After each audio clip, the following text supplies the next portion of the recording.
Hello, আসসালামু আলাইকুম everyone. সবাই কি অবস্থা? আজকে আপনাদের জন্য 4টা টিপস নিয়ে চলে আসলাম। কিচেন টিপস বা ঘরের টিপস যাই বলেন না কেন, সারাদিন তো আমরা অনেকটাই ব্যস্তই থাকি। এর ভেতর আমাদের পুরা ঘরটাই না গোছাতে হয়। তো এরকম যদি ছোট ছোট কিছু বাক্স আসে আমাদের হাতে থাকে, বা আমি নিচে এটা কিন্তু লুঙ্গির, যেমন আপনারা চাইলে মোবাইল বাক্স বা বিভিন্ন রকম এরকম চারকোনা সেসে যদি বাক্স ঘরের থেকে থাকে, তাহলে আপনারা এলোমেলো মোজাগুলো সবগুলো একসাথে রাখতে পারবেন। আপনারা স্ক্রিনে দেখলে লক্ষ্য করে বুঝতে পারবেন। দেখুন আমি সবগুলো মোজা গোল গোল গোল গোল করে ঘুরাইয়া 3-4 জোড়া লাগছে আমি মোজা একসাথে। তো আমাদের মোজাগুলো টুকাইতো আর মানে হবে না, সবগুলো একসাথে থাকবে। এটা আমি এরকম করে বাক্স করে ডয়ারের ভিতর রেখে দিতে পারবো। সব মোজা একসাথে পাবো, হাত দিলে পেয়ে যাব। এই টিপসটা আপনাদের কেমন লাগছে দেখুন। একবারে বাক্সের ভিতর ঢুকাই ফেলছি, কোনো এলোমেলো না, হারানোর কোনো ভয় থাকবে না, সে সব দিকে হাতের নাগারে পেয়ে যাব। তো টিপসটা কেমন লাগছে অবশ্যই জানাবেন। যদি ভালো লাগে অবশ্যই কমেন্ট বক্সে জানাবেন। তারপর দ্বিতীয় টিপসটা হলো আমাদের,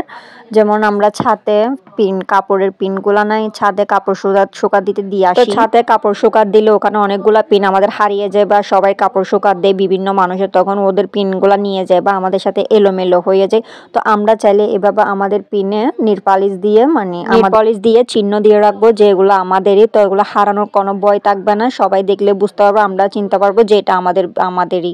তো তৃতীয় নাম্বার টিপসটা হলো আমাদের রান্নাঘরের পলিগুলা না সারা ঘরে এলোমেলো হয়ে থাকে। তো আমরা যদি এভাবে একটা শপিং ব্যাগটা নিয়ে যদি 3 কোনা করে ভাঁজ করে যদি কাঁচি দিয়ে যদি কেটে নিই, তাহলে আমাদের রান্নাঘরটা অনেক গোছালো থাকবে, অনেক পরিপাটি পরিচ্ছন্ন থাকবে। তো দেখুন আমি সবগুলো পলি নিয়ে আসছি একবারে। তো এর সবগুলা ঠিক করার জন্য একটা পানির বোতল নিয়েছি। দেখুন আপনারা চাইলে স্ক্রিনে দেখলে বুঝতে পারবেন আমি কিভাবে রাখছি। তো 3 কোনা করে সবগুলাই ঢুকাচ্ছি।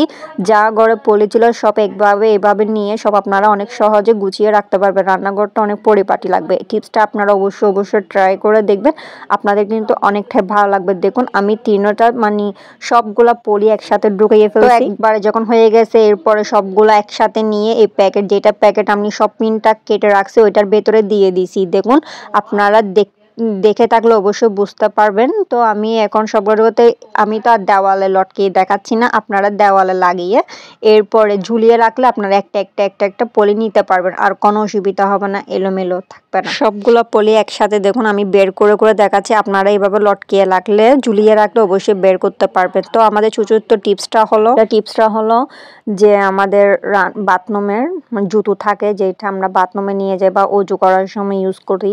তো সেই জুতোগুলো আমাদের অনেক সময় বাথরুমে স্লিপ করে বা আমরা পড়ে যাওয়ার থাকে, বা এটা ছিঁড়ে যায়, পানি বাঁচতে হবে। তো একটা লাভার যদি একটা প্রথম মুখে যদি লাগিয়ে রাখুন, তাহলে এটা সহজ আর খুলে যাবে না। আর দ্বিতীয় যেটা আমি লাভার লাগাই দিছি, ওইটা হচ্ছে বাথরুম আর স্লিপ করবে না, মানে যেন আর স্লিপ করে জুতোটা যেন আপনারা কেউ পরবেন। তো দেখুন আপনারা দেখলে বুঝতে পারবেন আমি কিভাবে লাভারটা লাগিয়েছি। 2টা লাভার লাগাইছি। তো এই জুতোটা আর কখনো পানি ভেতর করবে না।